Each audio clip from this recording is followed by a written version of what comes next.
Bom dia, boa tarde a todos e todos. Nós vamos continuar olhando para exatamente como se utiliza essa distância interquartil para uma representação da distribuição dos dados.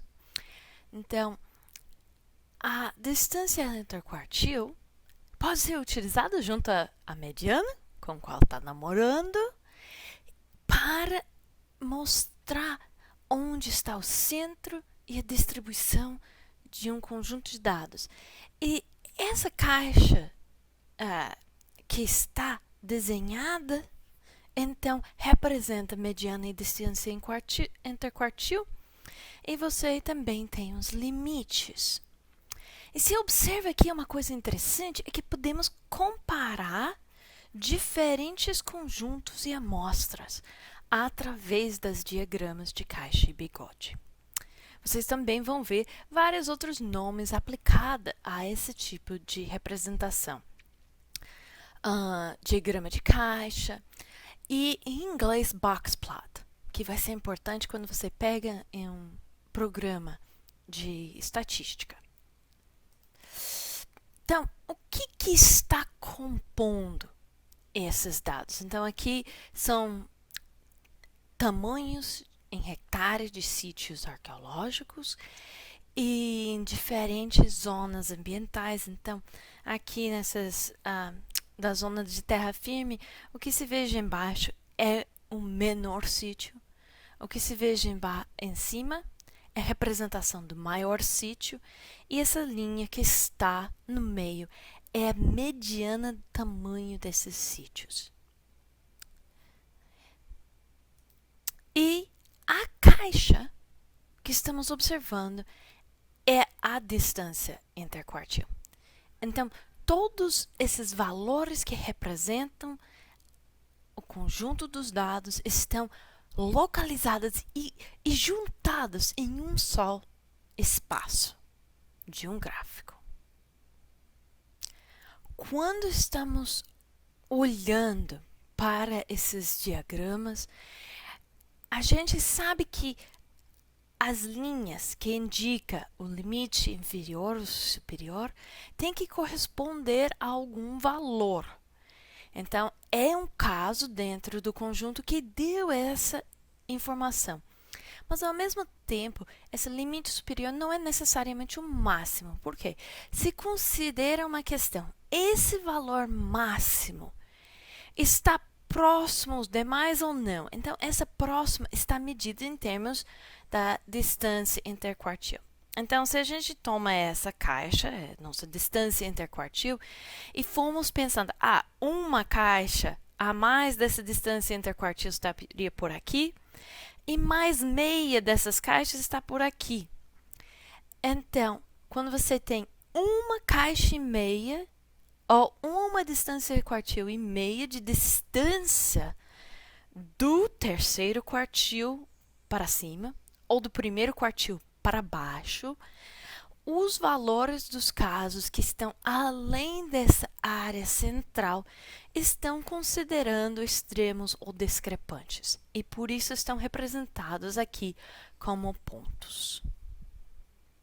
Então, vamos ver se a gente estamos lendo bem esses diagramas de caixa e bigode. Então, se é para achar a mediana do comprimento das lascas em sílex. Olha, aqui eu tenho que ver as lascas que em comprimentos dos quartzita e sílex.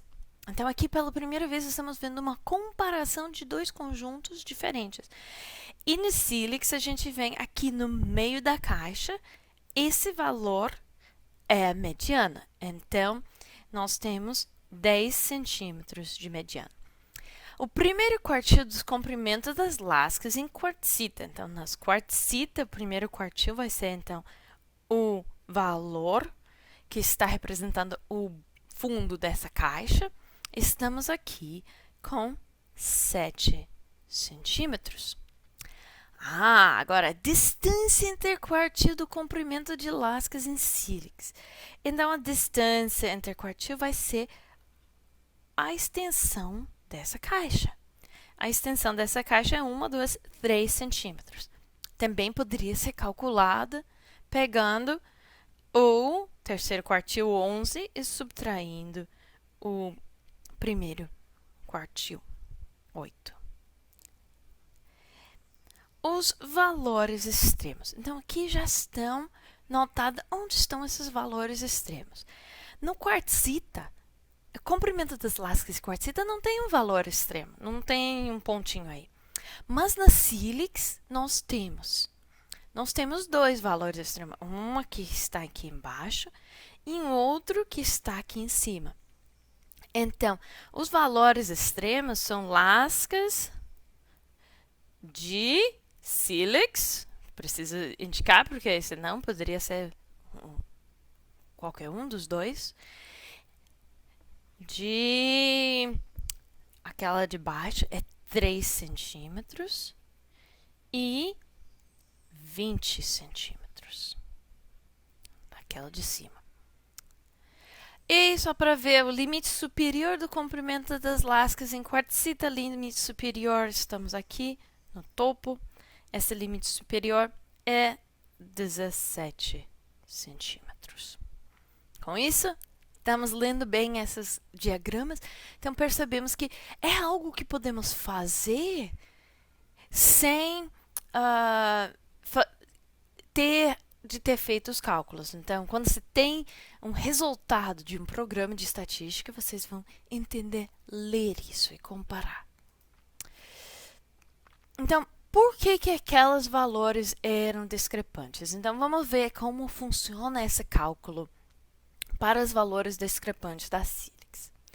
Então, se a gente pega a distância interquartil, que a gente sabe que vai estar entre o terceiro e o primeiro quartil, a gente sabe que aqui estamos com 3 centímetros.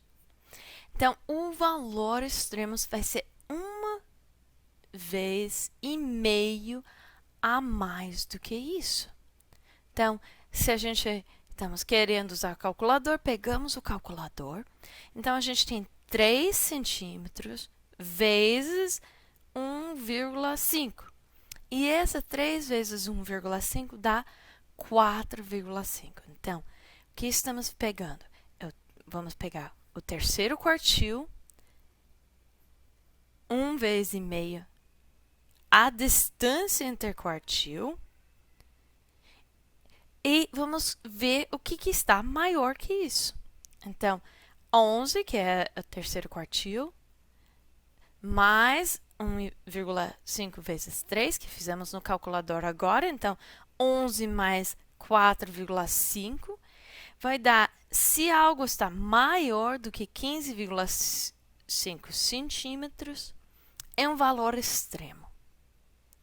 Então, o caso que tem 20 centímetros de comprimento é considerado discrepante ou extremo nessa situação. E para aqueles valores inferiores, segue o mesmo raciocínio, mas começa pensando, eu quero algo menor do que o primeiro quartil menos 1,5 vezes essa distância interquartil.